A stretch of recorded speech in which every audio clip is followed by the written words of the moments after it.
Twilight Night asks if I still have Jamie's hat that I shot with a shotgun during the Mythbusters episode, shooting a hand grenade out of the air. Yes, I have that hat. It was non-trivial to get it from Jamie. First of all, this episode, one of the most fun episodes we ever filmed on Mythbusters. The question is, if you have a shotgun and someone has pulled the pin on a grenade and thrown it at you, is shooting it out of the air viable? And the answer is, oh yeah, totally, give it a shot. Pun intended. The fact is that if you are skeet shooting, something flying towards you is absolutely the easiest thing to shoot because it's coming in a line and you can dial it in and pull the trigger when it's time. And we started producing that episode. We started the pre-production of the episode. And of course, the first thing we said to the producer on it was, find us a grenade. We want to open this episode holding a grenade, pull the pin, throw it, watching it blow up. This is like, it's narrative 101. You set the terms of the narrative. And if it's a narrative about grenades, you show one right up front. Or so we thought. Over the years of making Mythbusters, we used tens of thousands of pounds of explosives. And it was almost all for free. We would go to the bomb squad, primarily Alameda County Sheriff's Department, but also Matsu, Alaska, and others around the country and the world. And we would say, listen, we want to do this thing. We're going to blow up the safe with C4. And they would supply us the C4 because you can't buy C4 and there's no permit you can get that you can use it. You can only be present when C4 is being used by a bomb squad as a training exercise. Now that sounds like a sort of tongue-in-cheek workaround for the law, but the fact is actually that is not true. Every bomb squad is a bunch of contingency planners trying to figure out how to deal with stuff they've never encountered before. And consequently, the Alameda County Sheriff's Bomb Squad is one of the most experienced in the world because of the 15 years of crap Mythbusters threw at them. They have learned all sorts of crazy things. And we've done things they didn't know how it would turn out. Now they know how it turned out. Like I said, we used thousands of rounds of explosives. It was always given to us for free. It was always easy to get explosives, but not grenades. Every single avenue we chased down for a grenade, no, and no. Ultimately, we never got a grenade. You saw a grenade blow up in that episode, and that's because we bought an inert grenade from which the blasting cap and the powder had been removed, and then we filled it back full of C4 and a blasting cap, and we blew up that because that was okay, but we weren't allowed to pull the pin on one. So here we are shooting this episode. Will a grenade thrown towards you? Can it be shot out of the air? And then we need to practice. And so we decided to practice with water balloons, and Jamie built the most wonderful mortar, which is a piece of PVC tube with an air tank behind it and a little pneumatic valve. And we loaded water balloons that were the same weight as a grenade, and we put them in the back, and we, put it at an angle, and it would shoot out the water balloon towards us with the shotgun. And again, super, super fun. We used colored paint. I mean, Jamie and I got good enough at skeet shooting something coming towards you, which again, is not hard to get good at, until I shot one really close to me until I was covered with paint. Like, that was really fun. Right. But the thing was that when you put a water balloon in a PVC tube that's about 2 feet long and you fire it with air, it makes this bloop sound coming out of the barrel that is like the funniest thing that any of us on crew ever heard that day. It was, Jamie,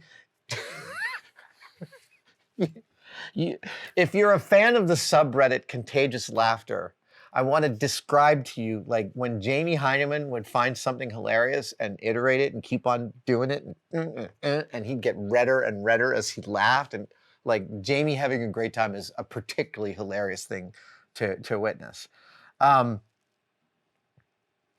So we were out there, we learned how to skeet shoot, we went out to this location, we're doing all sorts of scenarios, and then Jamie was like, if I throw out my hat and you hit it, if I throw my hat from behind a building and you don't know when it's coming, but you hit it with a shotgun, you can have it.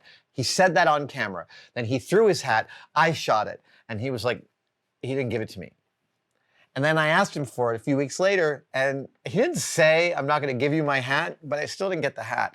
And years later, someone asked about it on stage. Jamie and I were doing a Q&A as part of our science tour, and someone asked about it. And I said, I've never gotten that hat from Jamie. And Jamie said something like, I don't remember saying that I was going to give it to you. And the entire audience, about 3,000 people, corrected Jamie.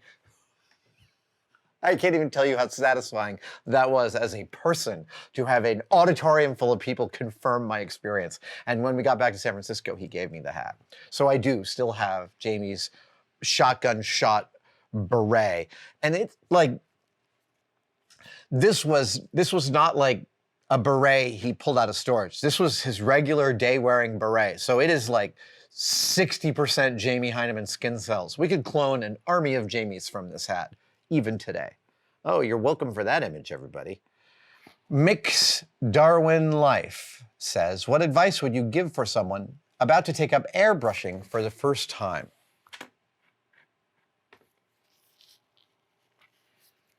Buy a cheap airbrush. You can learn most of what you need to know with a crappy airbrush. That's my first thing. Secondly, you got to learn the painting overlap. So the painting overlap goes like this. You spray down a line, and you spray following a path like this, and the spray kind of fills that path like this, right? Now, let's say you want to fill this card. The next line you paint isn't here, it's like here. Your goal is to kind of overlap the edge of each line that you've painted each time you're going down. And when you do that, you'll get a really nice amount of overlap. Now, oftentimes if I'm filling a whole space, I'll go from top to bottom, and then I'll come back and go back to the top and do top to bottom again.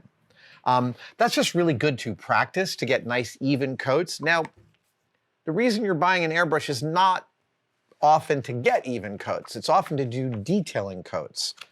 And in that regard, one of the primary things one can do with an airbrush is add subtle weathering gradients to the edges of things like car doors and details on models. And so for that, I would say don't airbrush a model kit for your first airbrush. Go buy a kid's toy. Buy something big and cheap that costs like $5 from the Goodwill and airbrush and paint that. Mask it, paint it, use it as a platform for learning. Watch some YouTube channels and then use cheap toys to practice the techniques until you feel comfortable enough with them to execute on an actual miniature model. All that being said, every time I fire up an airbrush, I'm a little afraid. Like, it has always held this air of mystery since the very first airbrush I ever handled and used was a intricate, persnickety, finicky Thayer and Chandler that my dad had for like photo retouching.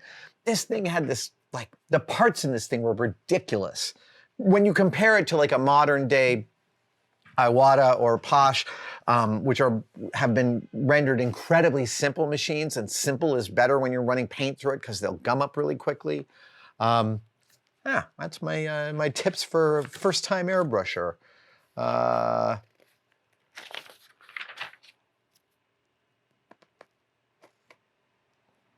Nathaniel Saltzman wants to know if I can recommend a convincing DIY material for as a stand-in for ivory. I wanted to tell you, I think it's here, yeah. So I found this stuff called imitation ivory.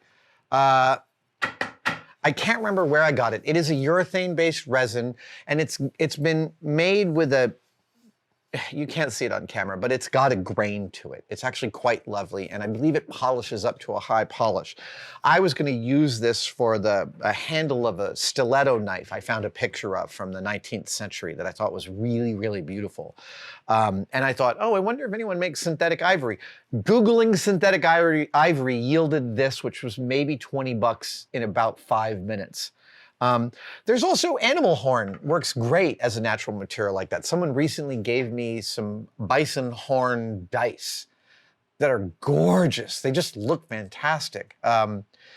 there are some real bone things that you can buy that are sustainable and reasonable. Working with bone is not pleasant. It smells horrendous. It's evolutionarily horrendous.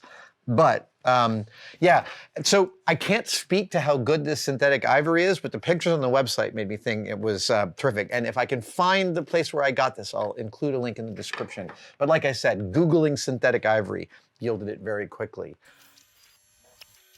Thank you for watching that video.